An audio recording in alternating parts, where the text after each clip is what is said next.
દેવભૂમિ દ્વારકામાં બાણવડ નગરપાલિકાની ચૂંટણીનો રંગ જામ્યો છે તો દેવભૂમિ દ્વારકાથી આ સમાચાર મળી રહ્યા છે। બાણવડ નગરપાલિકાની ચૂંટણી રંગ જામ્યો છે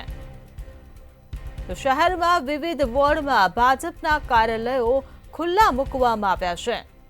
ત્યારે કેબિનેટ મંત્રી મુળુભાઈ બેરાએ કાર્યાલયોનું ઉદ્ઘાટન કર્યું છે તો વિવિધ વિસ્તારોમાં તમામ લોકોનો ખૂબ જ સારો પ્રતિસાદ મળી રહ્યો છે ત્યારે ચૂંટણી કાર્યાલયોમાં જાહેર સભાનું પણ આયોજન કરવામાં આવ્યું। ઉદ્ઘાટન કરવામાં આવ્યા। આજે ચારેય વોર્ડમાં જે ચૂંટણી કાર્યાલય છે એના ટોટલ 6 કાર્યાલયના ઉદ્ઘાટન કર્યા અને ખૂબ ઉત્સાહપૂર્ણ વાતાવરણ બાણવડ નગરપાલિકામાં જે આ કાર્યાલયના ઉદ્ઘાટન પ્રસંગે જ્યાં ઉદ્ઘાટન હતા ત્યાં એક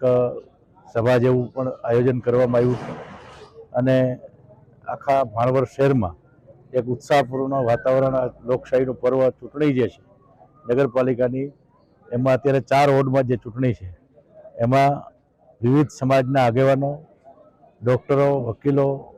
જે પ્રબુદ્ધ નાગરિકો છે એને પણ દરેક કાર્યાલય મધ્યસ્થ જે વોર્ડના કાર્યાલય છે એમાં ઉપસ્થિત રહી અને ઉમેદવારોને શુભેચ્છા પાઠવી છે। છેલ્લા 4-5 દિવસથી બધા ઉમેદવારો ઘર ઘર સંપર્ક કાર્યકર્તાઓ સાથે જઈને ભારતીય જનતા પાર્ટીને પેનલ